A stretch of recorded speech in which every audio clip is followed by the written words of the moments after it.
question. The people who've been on these trips for a while, is there any memories that you'd like to share? Don't poke the bear! Someone raised their hand.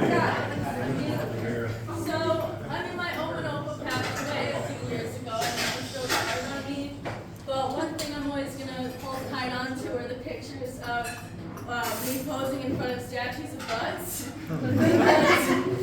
If anyone knew my Opa, he was hard to get along with, but he was such a charming man. He was an amazing person, and he would always tell me, "We're gonna take a beautiful picture. Stand right here." And I never noticed that it was this kid. He was just taking pictures of me in front of the butts.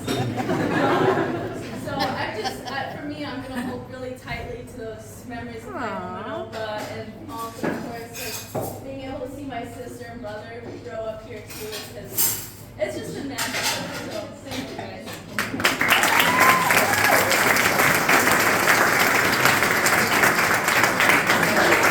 Anybody else? So, what was your most memorable moment in all the miles that we've done? What is your most memorable moment? Places where we've gone. Do you remember? There have been many, but I always go back to the Schnapps factory.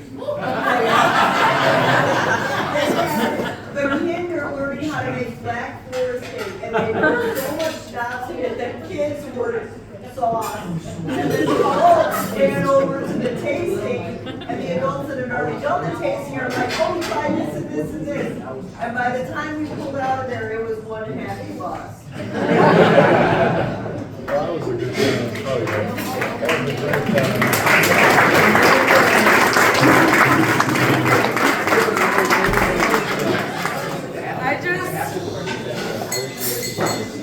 I just also want to throw a big thank you out to people who aren't here, who contributed a lot to this trip. People like Charlotte and Dieter Tantius, who used to come on these trips with us, and like one of my biggest memories, obviously, which I'm sure a lot of older people might remember, I got burned by a slide in a salt mine. And that was pretty awful, but people like Charlotte Tantius, they took care of my sisters after my mom had to go to the hospital with me.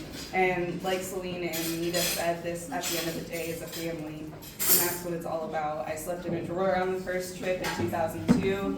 I got burned, and people were taking care of me, people were taking care of my sisters, people were helping my mom, and that's just really special when you have memories like that and when you have people who take care of you like that. And I was grieving for this group of kids, so I'm happy that I've been able to do this myself.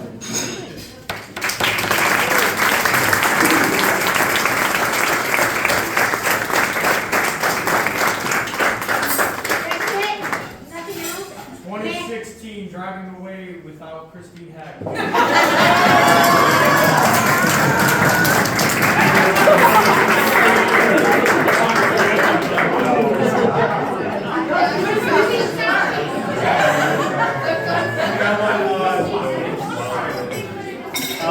Last trip in Austria, we were at Strindberg Castle, and I'm sure some of you remember, we were taking a tour, and then they were setting up for a concert in the middle. Later on, we found out it was David Gilmour from Pink Floyd that was playing there. And then a bunch of us, we didn't even pay for tickets, we just walked down to the gate and sat out there with beers and cigars and watched David Gilmour for free, and it was just fantastic.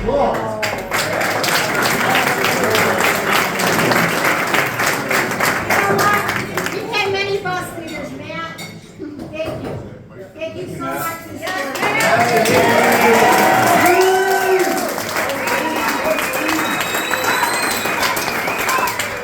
And Nita was the bus aid leader. Thank you.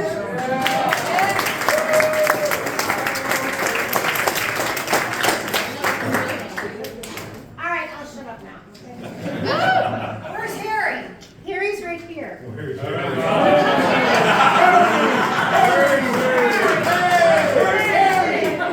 He's sitting right next to you.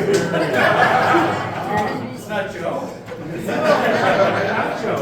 But I could be one thing. You know what? I just want to end this as one thing. One of my favorite movies that I watched as a kid growing up was about a woman that like to experience life and go on adventures. And one of her favorite lines is a movie is life is a banquet and most poor suckers are starving to death. But you know what? You kids have had the banquet. Now you have to follow it up and see that everybody else has to catch up with you. All right, bye.